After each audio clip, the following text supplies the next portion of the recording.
ನಮಸ್ಕಾರ. ಮತ್ತೆ ನಿಮಗೆಲ್ಲ ದುಡ್ಡಿನ ಮಾತು ಕಾರ್ಯಕ್ರಮಕ್ಕೆ ಸ್ವಾಗತ. ಇವತ್ತು ನಿಮ್ಮ ಪ್ರಶ್ನೆಗಳಿಗೆಲ್ಲ ಉತ್ತರ ಕೊಡಬೇಕು. ವಿಷ್ಣು ಇದ್ದಾರೆ ಪ್ರಶ್ನೆಗಳನ್ನ ಕೇಳೋದಕ್ಕೆ, ಉತ್ತರ ಹೇಳೋದಕ್ಕೆ ನಾನು ಸಿಕ್ಕಾಕೊಂಡಿದ್ದೀನಿ.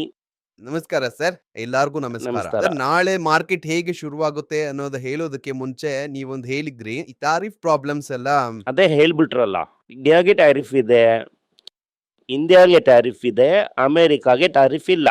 ಅದೇ ಸರ್, ಈ ಟ್ಯಾರಿಫ್ ಪ್ರಾಬ್ಲಮ್ಸ್ನೆಲ್ಲ ಮುಚ್ಚಮರೆ ಮಾಡೋದಕ್ಕೆ ದಿಢೀರ್ ಅಂತ ಒಂದು ಬಾಂಬ್ ಹಾಕೋ ಅಂತ ಸಾಧ್ಯತೆಗಳಿದೆ ಮಾತಾಡ್ತಾ ಇದ್ವಿ ನಿನ್ನೆ. ಅದರ ಕಂಟಿನ್ಯೂಟಿನ ನಾವೀಗ ಶೂಟ್ ಮಾಡ್ತಾ ಇರೋದ್ರಿಂದ ನಿನ್ನೆ ನೈಟ್ ಬಾಂಬ್ ಹಾಕಿದ್ರ ಇಲ್ವಾ ಅಂತ ಅನ್ನೋದು ಈಗ ನಾವು ಶೂಟ್ ಮಾಡ್ತಾ ಇರೋವಾಗ ಗೊತ್ತಾಗ್ತಾ ಇಲ್ಲ. ಗೊತ್ತಿಲ್ಲ. ಒಂದ್ ವೇಳೆ ಹಂಗೇನಾದ್ರೂ ನಡೆದಿತ್ತು ಅಂದ್ರೆ ಅದರ ಸಂಬಂಧಪಟ್ಟಂಗೆ ನಾವು ಈಗ ಇಲ್ಲಿ ಮಾತಾಡ್ತಿದ್ದಿಲ್ಲ, ನಾಳೆ ಮಾತಾಡ್ತಾ ಇದ್ವಿ ಅನ್ನೋದಕ್ಕೆ ಆದಂತ ಒಂದು ಡಿಸ್ಕ್ಲೈಮರ್. ಹೌದು ಹೌದು. ಬೇರೆ ಏನೂ ಇಲ್ಲ. ಓಕೆ ಸರ್, ಒಂದು ಮುಖ್ಯವಾದಂತ ವಿಷಯ ಏನಂದ್ರೆ ಸೆಪ್ಟೆಂಬರ್ 2024ರಲ್ಲಿ 26,178 ಹೈಯೆಸ್ಟ್ ಸರ್. 2024 ಸೆಪ್ಟೆಂಬರ್. ಸರಿ, ಈಗ ಎಷ್ಟು ತಿಂಗಳಾಯ್ತು? ಈಗ ಈ ಜಾನ್ 2026 ಅಲ್ಲಿ 26,300 ನ ಟಚ್ ಮಾಡಿದೆ. ಅಲ್ಲಿ ಹೋಗ್ಬಿಟ್ಟು ಕ್ಯಾದಡೆ ಇಳ್ದಿದೆ ಇಂಟ್ರಾಡೇ. ಹೌದು. ಅದು ಕ್ಲೋಸಿಂಗ್. ಹೌದು, ಕ್ಲೋಸಿಂಗು ಇಂಟ್ರಾಡೇಗೂ ಡಿಫ್ರೆನ್ಸ್. ಓಕೆ, ಆ ಒಂದು ನಂಬರ್ ಹೇಳುವಾಗ ಸ್ವಲ್ಪನಾದ್ರೂ ಸಪೋರ್ಟಿವ್ ಆಗಿರುವಂತ ನಂಬರ್ ಹೇಳ್ಬೇಕಲ್ವಾ ಸರ್? ಈಗ 26,178 ಕ್ಲೋಸಿಂಗ್ ಅಲ್ಲೆಲ್ಲ ಹೊಡೆದಿಲ್ಲ. ನಾನು ಇನ್ನೊಂದು ಇದಕ್ಕೆ ಬರ್ತೀನಿ ನೋಡಿ. ಬ್ಯಾಂಕ್ ನಿಫ್ಟಿ 2024 ಅದೇ ಸೆಪ್ಟೆಂಬರ್ ಅಲ್ಲಿ 54,000, 2026ರಲ್ಲಿ 60,000. ಡಿಫರೆನ್ಸ್ ನೋಡಿ, ನಿಫ್ಟಿಗೂ ಇದಕ್ಕೂ 0.50% ಕೂಡ ಇಲ್ಲ. ಅದೇ ಬ್ಯಾಂಕ್ ನಿಫ್ಟಿ ಅರೌಂಡ್ 10% ಏರಿದೆ, 10-11% ಏರಿದೆ. 11% ಇಂದಂಗೆ ಇದು ಕೂಡ ಫ್ಲಾಟ್ ಆಗಿದ್ರೆ ನಿಫ್ಟಿ ಏನಾಗಿರ್ತಿತ್ತು? ಅದನ್ನೇ ಕೇಳಕ್ ಬರ್ತಾ ಇದ್ದೀನಿ ಸರ್. ಒಂದು ಎರಡನೇದು, ಈಗ ಬ್ಯಾಂಕ್ ನಿಫ್ಟಿ ಏರಿದೆ ಅಂತಂದ್ರೆ ಆಟೋಮೆಟಿಕ್ ಆಗಿ ನಿಫ್ಟಿ ಏರಿರ್ಬೇಕಿತ್ತಲ್ವಾ ಸರ್? ಹೌದು ಸರ್, ಬೇರೆದೆಲ್ಲ ಬೀಳೋದಕ್ಕೆ ಕಾಂಪನ್ಸೇಟ್ ಮಾಡೋದಕ್ಕೋಸ್ಕರ ನೀವು ಬ್ಯಾಂಕ್ ನಿಫ್ಟಿನ ಏರ್ಸಿದ್ದೀರಾ. ಸೊ ಹಾಗಿದ್ರೆ ನಾವು ಬ್ಯಾಂಕ್ ನಿಫ್ಟಿನಲ್ಲಿ ಇರೋಂತ ಶೇರ್ಸ್ ಯಾವ್ದು ಅಂತ ನೋಡ್ಬಿಟ್ಟು ಅದ್ರಲ್ಲೇ ಇಟ್ಬಿಟ್ಟು ಹೋಗ್ಬಿಡ್ಬೋದಲ್ವಾ? ಅದೆಲ್ಲ ನಿಮ್ಮ ಹತ್ರ ಇದೆಯಲ್ಲ, ಸ್ಟೇಟ್ ಬ್ಯಾಂಕ್ ನ ಬಿಟ್ರೆ ಮಿಕ್ಕಿದೆಲ್ಲ ಇದೆಯಲ್ಲ ಆಲ್ರೆಡಿ. Correct sir. ಈಗ ನೀವು ಹೇಳೋ ತರ ನೋಡಿದ್ರಿ ಅಂತಂದ್ರೆ, ಈಗ ಈ ವೈಟೇಜ್ ಅಂತ ನೋಡಿದ್ರೆ ಅರೌಂಡ್ 15% ಬಂದು ಈ ಬ್ಯಾಂಕ್ ನಿಫ್ಟಿನಲ್ಲಿ 35 15 ಬ್ಯಾಂಕ್ಸ್ ಹತ್ರ ಅರೌಂಡ್ಸ್ ಇದೆ. 50ರಲ್ಲಿ 35 ಒಂದು ಇಂಡೆಕ್ಸ್ ಅಂತ ಅನ್ನೋದು ಒಂದು ನಾಡಿನ ಎಕಾನಮಿನ ಮೆಷರ್ ಮಾಡ್ಬೇಕು ಈಕ್ವಲ್ ಆಗಿ. ಇಂಡಿಯಾದ ಎಕಾನಮಿನಲ್ಲಿ 35% ಬ್ಯಾಂಕಾ? ಇದು ಏನು ಪ್ರಾಬ್ಲಮ್ ಅಂತಂದರೆ, ನಾನು ಮುಂಚೆನೇ ಹೇಳಿದ ಥರ ಫ್ರೀ ಫ್ಲೋಟ್ ಕ್ಯಾಲ್ಕುಲೇಷನ್ ಅಲ್ಲಿ ಪ್ರಾಬ್ಲಮ್. ಈಗ TCS ಅಲ್ಲಿ ನೀವು ಫುಲ್ TCSನ ತೆಗಿಯೋದಿಲ್ಲ, 28% ಆಫ್ TCSನೇ ತೆಗಿತೀರಾ, 28% ಆಫ್ ವಿಪ್ರೋನೇ ತೆಗಿತೀರಾ. ಆದರೆ ಬ್ಯಾಂಕಲ್ಲಿ ಒಂದು ಓನರ್ 10%ಗಿಂತ ಜಾಸ್ತಿ ಇಡೋದಕ್ಕೆ ಆಗೋದಿಲ್ಲ ಅನ್ನೋದ್ರಿಂದ 90% of that will be in calculation of weightage. ಒತ್ತುಕಲ್ಲಿ ಕೂಡ 74 ಇರುತ್ತೆ. Okay sir. ಸೊ ಇದು ಆರ್ಟಿಫಿಷಿಯಲ್ ಆಗಿ ಬ್ಯಾಂಕ್ ನಿಫ್ಟಿನೇ ಇಟ್ಟರೆ ಇದು ಮ್ಯಾನಿಪ್ಯುಲೇಟ್ ಆಗ್ಬಿಡುತ್ತೆ ಅನ್ನೋದಕ್ಕೋಸ್ಕರ ಮಾಡಿದ್ದಾರೆ. ಓಕೆ ಸರ್, ಈಗ ಇದ್ರಲ್ಲಿ ನನ್ನ ಸಂದೇಹ, ಬ್ಯಾಂಕ್ ನಿಫ್ಟಿನ ಈಜೆ ಎತ್ತಿಡೋದಕ್ಕೆ ಒಳಗಡೆ ದುಡ್ಡಿನ ಪಂಪ್ ಮಾಡ್ತಾರೆ ಅನ್ನೋದು ಆಗೋಯ್ತು. ಇದನ್ನ ನಿಫ್ಟಿನಲ್ಲೇ ಪಂಪ್ ಮಾಡ್ಬಿಟ್ಟು ಹೋಗ್ಬೋದಲ್ವಾ? ಬ್ಯಾಂಕ್ ನಿಫ್ಟಿ ಈಸಿ ಇಲ್ಲ, ಸೇಫರ್ ಅಲ್ಲ. ಸರಿ, ಈಗ ನಾವು ಬ್ಯಾಂಕ್ ನಿಫ್ಟಿನಲ್ಲಿ ಹೇಗೆ ಸರ್ ಇನ್ವೆಸ್ಟ್ ಮಾಡೋದು? ನಿಫ್ಟಿ ಅಂತ ಇದು ಸೇಫರ್ ಬಿಡ್ ಆಗಿದೆ. ಅದು ಪರ್ಸೆಂಟ್ ಮಾರ್ಕೆಟ್ ಬಿದ್ದಾಗ್ಲೂ ಕೂಡ 10% ರಿಟರ್ನ್ ಕೊಟ್ಟಿದೆ ಅನ್ನೋಂಥದ್ದು ಒಂದು ಥಾಟು. ನಾನು ನಿನ್ಗೊಂದು ಹೇಳ್ತೀನಿ, ಆ ಪೀರಿಯಡ್ ಅಲ್ಲಿ ಗೋಲ್ಡ್ ಎಷ್ಟಕ್ಕೆ ಹೋಗಿದೆ ಅಂತ ನೋಡು. ಸರ್, ಗೋಲ್ಡ್ ನೋಡಿದ್ರೆ ಮನ್ಸು ನೋಯ್ಯುತ್ತೆ. ನೋಯಿಲಿ ನೋಡು. ಗೋಲ್ಡೇನೆ ಹೋದ ವರ್ಷ ಫುಲ್ ಸೇರಿ 100% ಏರ್ಬಿಡ್ತಲ್ಲ. ಸರಿ ಬಿಟ್ಬಿಡೋಣ, ಒಂದು 5,000 ಇದೆ ಅಂತ ಇಟ್ಕೊಳ್ಳೋಣ.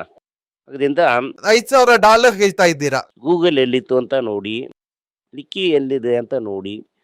ಸೊ ಇದೆಲ್ಲ ಗೋಲ್ಡು, ನಿಕ್ಕಿ, ಟ್ರೇಟಾ, ಇದೆಲ್ಲ ಏನು ಅಡ್ವಾಂಟೇಜ್ ಅಂತಂದರೆ, ಡಾಲರ್ ಇದು ಕೂಡ ನಮಗೆ ಅಡ್ವಾಂಟೇಜು. ಇಲ್ಲ 15 ಮಂತ್ಸಲ್ಲಿ ಡಾಲರ್ ಕೂಡ ಒಂದು ₹7 ₹8 ಬಿದ್ದಿರತ್ತೆ. ಆ ₹8 ಬೆನಿಫಿಟ್ ಕೂಡ ನಮಗೆ ಅಲ್ಲಿಂದನೇ ಸಿಗತ್ತೆ. ಸೊ ಈ ಥರ ಒಂದು ವೀಕ್ ಮಾರ್ಕೆಟಲ್ಲಿ ಹೆಚ್ಚು ಹೊರದೇಶದಲ್ಲಿ ಇನ್ವೆಸ್ಟ್ ಮಾಡುವಂಥದ್ದು, ಈ ಗೋಲ್ಡಲ್ಲಿ ಇನ್ವೆಸ್ಟ್ ಮಾಡುವಂಥದ್ದು ಬಿಟ್ಟರೆ ನಿಫ್ಟಿ ಬ್ಯಾಂಕಲ್ಲಿ ಇನ್ವೆಸ್ಟ್ ಮಾಡೋದಿಲ್ಲ. ಓಕೆ, ನಾನು ಹೇಗೆ ಕೇಳಿದೆ ಅಂತಂದ್ರೆ, ನೀವು ನಿಫ್ಟಿನಲ್ಲಿ ಒಂದು ಬೇಸ್ ಆಫ್ ಇನ್ವೆಸ್ಟ್ಮೆಂಟ್ ಇದೆ ಅಂತ ಹೇಳಿಲ್ಲ. ನೀನು ನಿಫ್ಟಿ ಬ್ಯಾಂಕ್ ಅಂತ ಕೇಳಿದ್ರಲ್ಲ, ಇದಕ್ಕಿಂತ ಬೆಟರ್ ರಿಟರ್ನ್ ಕೊಟ್ಟಿರ್ಬೋದು, ಅದರಲ್ಲಿ ಇರ್ಬೋದಿತ್ತು ಅಂತಲ್ಲ. Then you could been in Japanese market, you could been in gold. Japanese ಮಾರ್ಕೆಟ್ಗೆಲ್ಲ ಹೋಗೋ ತರ ಇದ್ರೆ ನಾನು ಯಾಕೆ ಸರ್ ಇಲ್ಲಿ ಕುತ್ಕೊಂಡು ಪ್ರಶ್ನೆ ಕೇಳ್ತಾ ಇರ್ತೀನಿ? ನೀವು ಹೇಳಿದ್ದೀರಾ ತಿಂಗಳು ಒಂದು 50,000 ಹಾಕ್ಬೇಕು ಅಂತ ಹೇಳಿದ್ದೀರಾ. ತುಂಬಾ ಜನ ಇಲ್ಲಿ ನೋಡ್ತಾ ಇರೋಂತ ಯಾರು ತಕ್ಷಣ ಕೂಡ ಹಾಕ್ಬೋದು. ಹಂಗೆ ಹೇಳ್ತೀರಾ? ಓಕೆ. ಆ ತರ ಒಂದು ಅವಕಾಶ ಇದ್ರೆ ನಾವೆಲ್ಲ ಏನ್ ಅನ್ಕೊಂಡಿದ್ವಿ ಅಂದ್ರೆ ತಿಂಗ್ಳಿಗೆ 50,000 ಹಾಕ್ಬೇಕು. ಒಂದು 5 ಲಕ್ಷ ರೂಪಾಯಿ ನಿನ್ನ ಕೈಯಲ್ಲಿತ್ತು ಅಂತಂದ್ರೆ ಅದನ್ನ 4 ತಿಂಗಳಿಗೆ ಭಾಗ ಮಾಡಿ ಹಾಕು. ಓಕೆ ಸರ್, ಇದಾದ್ಮೇಲೆ ಝೈಡಸ್ ಸರ್, ಇಲ್ಲಿ ಒಂದು ತಗೋ ಇಟ್ಕೋ ಮಾರ್ಕೆಟ್ಗೆ ಒಂದು ತಗೋ ಹ್ಯಾಬಿಟ್ ಅವನು ಒಂದು ಸೀರಿಯಸ್ ಆಫ್ ಇದು ಇಟ್ಕೊಂಡಿದ್ದಾನಪ್ಪ. ಔಷಧಿ ಸರ್, ಒಂದ್ 2 ತಿಂಗಳು ಒಂದು 3 ತಿಂಗಳು ಒಂದು ಔಷಧಿ ಕಂಡಿಡಿದ್ರೆ ಏನೋ ಮಾಡ್ಬೋದು. ಔಷಧಿ ಕಂಡುಹಿಡಿತಾ ಇಲ್ಲ ಅವರು, ಕಾಪಿ ಹೊಡೆದಿದ್ದಾರೆ. ಕರೆಕ್ಟಾ? ಆ ಥರನೇ ರೆಡ್ಡಿ ಕೂಡ ಕಾಪಿ ಹೊಡೆದು ಸೆಮಿಗ್ಲೂಟೈಡ್ನ ರೆಡಿಯಾಗಿ ಇಟ್ಟಿದ್ದಾನೆ. ಆಯ್ತಾ? ನಮ್ಮ ನಾಟ್ಕೋ ಕೂಡ ಕಾಪಿ ಹೊಡೆದು ರೆಡಿಯಾಗಿ ಇಟ್ಟಿರ್ತಾನೆ. ಒಂದು 10 ಕಂಪನಿ ಆ ಲಿಸ್ಟ್ ಅಲ್ಲಿ ಇದ್ದಾರೆ ಸರ್. ಅದರಿಂದನೇ ನಾವು ಕರೆಕ್ಟಾಗಿ ಹೋಗಿ ಅದನ್ನ ಮುತ್ತೀವಿ. ಮಾರ್ಚ್ 2026 ಅದರದ್ದು ಪ್ಯಾಟರ್ನ್ ಮುಗಿಯತ್ತೆ. ಅದಕ್ಕೆ ಮುಂಚೆನೇ ಇವರೆಲ್ಲ ರೇಸ್ ಮಾಡ್ಬಿಡ್ತಾರೆ. ವಿನಾಟ್ಕೋದು ಅಪ್ರೂವಲ್ ಬಂದಿದೆ. ರೋಲ್ ಬಂದೇ ಸ್ಟಾರ್ಟ್ ಮಾಡ್ತಾ ಇದ್ದಾರೆ 26ನೇ ತಾರೀಕು ಮಾರ್ಚಲ್ಲಿ. ಇವನು ಇಳಿಸ್ಬಿಡ್ತಾನೆ. ಅದಾದ್ಮೇಲೆ ನಾನು ಇನ್ನೊಂದು ಇಂಟರ್ವ್ಯೂ ನೋಡಿದೆ. ಇಂಡಿಯಾದಲ್ಲೇ ಅಂದ್ರೆ ಈ ಪ್ರಪಂಚದಲ್ಲೇ ಫಸ್ಟ್ ಪರ್ಫಾರ್ಮಿಂಗ್ ಸ್ಟಾಕ್ ಮಾರ್ಕೆಟ್ ಅಂತ ಅನ್ನೋದು ಇಂಡಿಯನ್ ಸ್ಟಾಕ್ ಮಾರ್ಕೆಟ್ ಅಂತ ಒಂದು ಫ್ರೇಸ್ ನಾನು ಕೇಳ್ದೆ. ಅದು ನಿಜಾನಾ? ನೀವು ಅದನ್ನ ಹೇಗ್ ನೋಡ್ತೀರಾ? ನಿಜ ತಾನೇ, ಅವನು ಹೇಳಿದ್ರೆ ನಿಜ ಇರುತ್ತೆ. ಯಾರು ಹೇಳಿದ್ರಿ ಸರ್? ಇದು ಟಾಪ್ 20ನಲ್ಲಿ ನೋಡಬೇಕು ನೀನು. ಇದು ಶ್ರೀಲಂಕಾ ಮಾರ್ಕೆಟ್ಗಿಂತ ಬೆಟರ್ ಪರ್ಫಾರ್ಮ್ ಮಾಡಿದ್ದೀನಿ, ಪಾಕಿಸ್ತಾನ ಮಾರ್ಕೆಟ್ಗಿಂತ ಬೆಟರ್ ಪರ್ಫಾರ್ಮ್ ಮಾಡಿದ್ದೀನಿ ಅನ್ನೋದು ನನಗೆ ಗೊತ್ತು. ಅದರಿಂದ ನಾನು ಈಗ ಹೋದಂಥ ಒಂದು ವರ್ಷದಲ್ಲಿ ಡೆಫಿನೆಟ್ ಆಗಿ ನಾವು ಒನ್ ಆಫ್ ದಿ ವರ್ಸ್ಟ್ ಆಗಿರ್ತೀವಿ. ಈ ವರ್ಸ್ಟ್ ಅನ್ನೋದು ನನಗೆ ಗೊತ್ತಿಲ್ಲ. ಒನ್ ಆಫ್ ದಿ ವರ್ಸ್ಟ್ ಅನ್ನೋದ್ರಲ್ಲಿ ಸಂದೇಹ ಇಲ್ಲ. ಓಕೆ ಸರ್, ಇನ್ನೊಂದು ಈಗ ಐಟಿ ಒಂದು ವರ್ಸ್ಟ್ ಫೇಸ್ ಅಲ್ಲಿ ಇದೆ. ಈಗ ಸದ್ಯಕ್ಕೆ ನಾವು ಅದರಲ್ಲಿ ಇನ್ವೆಸ್ಟ್ಮೆಂಟ್ ಅಂತ ಹೋಗಿ ಸಿಕ್ಕಾಕೊಳ್ಳೋದು ಬೇಡ, ರೆಸ್ಟ್ ಒಂದು ಸೆಟಲ್ ಆದ್ಲಿ, ಅವಸರ ಪಟ್ಟು ಒಳಗಡೆ ಹೋಗೋದು ಬೇಡ, ಆತರ ಒಂದು ವಿಷಯನ ಹೇಳ್ತಾ ಇದ್ದಾರೆ. ನಾನೇನು ಹೇಳ್ತೀನಿ, ಅವ್ರು ಹೇಳೋದು ಜಾಸ್ತಿ ದುಡ್ಡನ್ನ ಹಾಕುವಂಥದ್ದು, ನಾನು ಹೇಳುವಂಥದ್ದು 1-2 ಅಂತ ಸಿಂಗಲ್ ಆಗಿ ಹಾಕುವಂಥದ್ದು, ಎರಡೂ ಬೇರೆ. ಅವ್ರೇನು ಹೇಳ್ತಾ ಇದ್ದಾರೆ, ಆ ವಾಲ್ನ ಬಿಟ್ಬಿಡಿ ಅಂತ ಹೇಳ್ತಾ ಇದ್ದಾರೆ. ನಾನು ಫೀಲ್ಡ್ ಎಂದೇ ಇರೋ ಕಡೆ ಪತ್ಬಿಟ್ಟು ಸಿಂಗಲ್ ಹಿಡಿ ಅಂತ ಹೇಳ್ತಾ ಇದ್ದೀನಿ, ಅಷ್ಟೇ ತಾನೇ? Okay sir, fine. ಬಟ್ ಎರಡಕ್ಕೂ ಇರುವಂತ ಅರ್ಥನೇ ಕಂಪ್ಲೀಟ್ ಆಗಿ ಬದಲಾಗ್ತಾ ಇದೆ.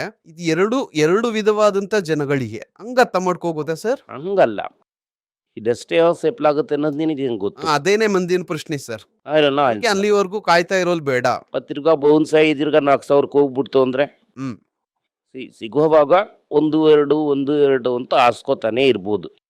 ಅದಾದ್ಮೇಲೆ Nippon gold base world level ಅಲ್ಲಿ 6th ಪ್ಲೇಸ್ ಬಂದಿದೆ. ಜಸ್ಟ್ ಗೋಲ್ಡ್ ETF ಆ ವಿಷಯದಲ್ಲಿ ನಂಬರ್ 1 ಆಗು ಹೋಗ್ಬಿಡತ್ತೆ. ನಮ್ಮ ತರ ಗೋಲ್ಡ್ನ ಯಾರು ತಗೊಳ್ಳೋದಿಲ್ಲ. ಅದಾದ್ಮೇಲೆ NSA ಒಂದು ಹೇಳಿದ್ದಾನೆ, ಇದು ಮಂಗತ ಆಡೋದೆಲ್ಲ ತುಂಬಾ ಕಡಿಮೆ ಆಗಿದೆ ಅಂತ. ಹೊಸದಾಗಿ ಒಂದು ಮಂಗತನ ಕಂಡುಹಿಡಿತೀನಿ. ಸ್ಟಾಕ್ ಅನ್ನಂತೂ ಮಂಗಾತ ಆಡಲ್ಲ ಅಂತ ಇದ್ದೀರಾ? ಬನ್ನಿ, ಗೋಲ್ಡ್ ಅಲ್ಲಿ ಒಂದು ಮಂಗಾತನ ತೆಗೆದಿರ್ತೀನಿ. 10 ಗ್ರಾಮ್ಗೆ ಫ್ಯೂಚರ್ಸ್ ಕಾಂಟ್ರಾಕ್ಟ್ ಕೊಡ್ತೀನಿ. ಓಕೆ, ಅದರಲ್ಲಿ ಇಡಪ್ಪ ಅಂತ ಆಟ ಆಡಿ 10 ಗ್ರಾಮ್ಗೆ ಫಿಟ್ಸ್ ಆಲ್ರೆಡಿ. ಇದು ಈ ಗೋಲ್ಡ್ ಮಿನಿ ಅಂತೆಲ್ಲ ಹೇಳ್ತಾರಲ್ಲ ಸರ್, ಕಮಾಡಿಟಿನಲ್ಲಿ. ಅದು ಕಮಾಡಿಟಿ. ಇದು ಈ ಸ್ಟಾಕ್ ಎಕ್ಸ್ಚೇಂಜ್ ಅಲ್ಲಿ ಗೋಲ್ಡ್ಗೆ ಏನು ಕೆಲಸ?